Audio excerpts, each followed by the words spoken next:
Jadi karena tadi pagi sudah itu. Ini bikin apa beli? Nah, Bikin ya? ada limited edition lah katanya. Kesiapan nanti sejauh ini sudah ada permintaan untuk menjadi saksi ahli kasus 6 terpidana. Sampai peradilan membantu penegakan hukum dan ini. Pandangan Prof sendiri terhadap kasus ini seperti apa? Ini menarik ya, berarti jalan. Kalau ada permintaan kan ada kewajiban hukum kita kan, memang ada pertanggungjawaban keilmuan ya, mau tidak mau ya kita harus bersedia untuk memberikan, apalagi kalau dalam hukuman ingin dicari kebenaran ya, harus membantu peradilan, membantu penegakan hukum, dan ini menjadi penting. Kalau pandangan Prof sendiri terhadap kasus ini seperti apa? Ini menarik ya, berarti jalan juang orang mencari keadilan itu kan semakin terbuka gitu loh, dan biasanya masyarakat itu melakukan gugatan, melakukan perlawanan, ada sebuah ketidakadilan. Denyut ketidakadilan inilah yang mungkin sedang diuji melalui peradilan gitu loh, sehingga saya kira relevansi 6 katakanlah terpidana ini menguji kembali atas keputusan yang sudah berkekuatan hukum tetap ini menjadi relevan. Mengingat ada beberapa BAP yang sudah lumpuh terhadap subjek hukumnya. Ada orang-orang yang di awal diduga itu adalah sebagai pelaku, terus kok jadi tiba-tiba fiktif. Nah, ini yang menjadi hilangnya esensi, menjadi kaburlah penyangga-penyangga BAP. Kalau BAP-nya sudah katakanlah karena ada orang yang dituju di situ tidak ada, berarti dakwaannya juga akan lemah. Kalau dakwaan itu adalah menjadi sumber putusan. Nah, jadi kalau sumber putusan hakim mengacu kepada dakwaan yang tadi konstruksinya lemah dan berdasarkan BAP yang tidak kokoh, ya khususnya kepada peran-peran kualifikasi orang, nah inilah menjadi relevan untuk diuji dalam sidang pengajuan peninjauan kembali.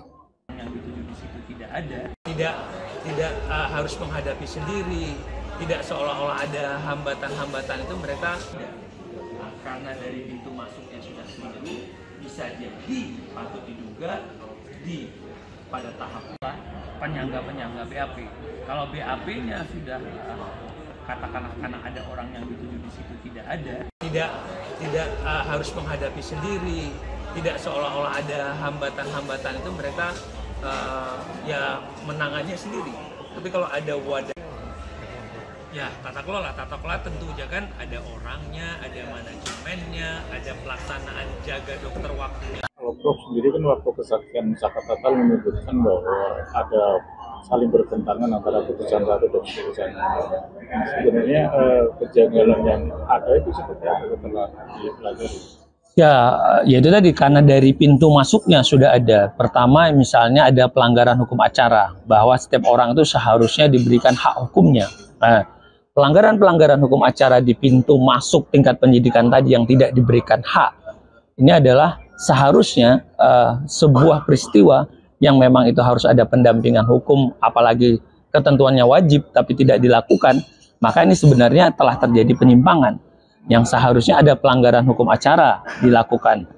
Kalau dari sini sudah keliru, biasanya ke ujungnya pada waktu pelimpahan, waktu misalnya petunjuk-petunjuk jaksa tadi, ini juga ada dipenuhi atau tidak.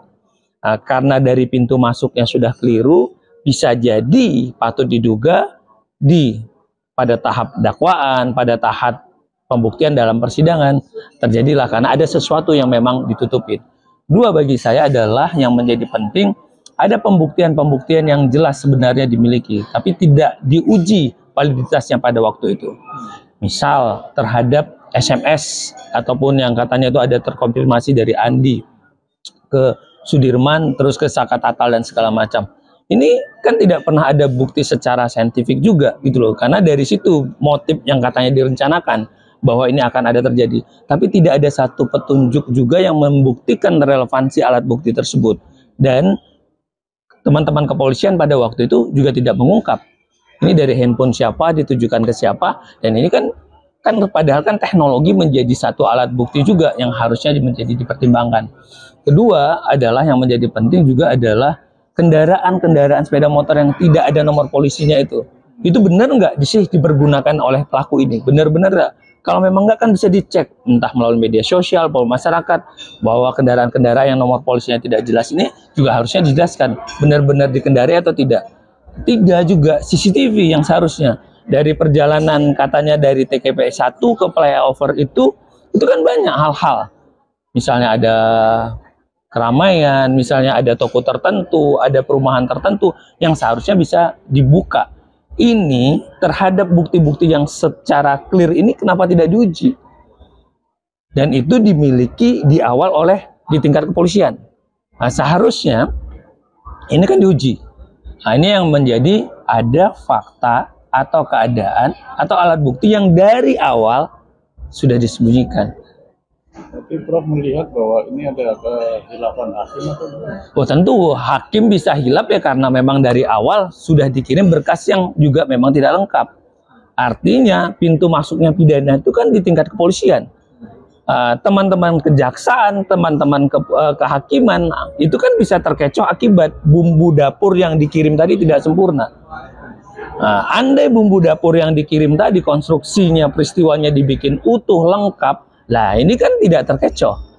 Jadi pintu masuknya memang sudah ada yang mengurangi, ada yang memang disingkirkan, ada yang memang ingin dipinggirkan atas peristiwa ini. Nah, ini yang memang harus diuji. Kok bisa ya lewat begitu aja, padahal bukti-bukti tadi sudah clear. Berarti sebenarnya kejanggalannya itu di tingkat penyidik atau gimana? Pasti. Atau kejanggalan ini bermula karena sistem peradilan pidana itu dimulai ada dari ampase polisi, jaksa hakim.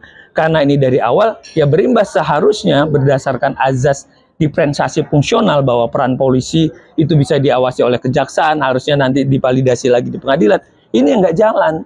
Seharusnya kalau ini tidak ada kesesuaian, alat bukti yang minim, ya hakim bilang, oh ini nggak bisa begini nih perkaranya. Kita nggak bisa menjatuhkan hukuman pidana kepada seseorang dengan pembuktian yang minim begini, gitu loh. Ini yang memang tadi kita bilang ada kekeliruan sejak awal, tapi berdampak pada putusan pengadilan. Akhirnya putusan yang keliru tadi bisa di drop.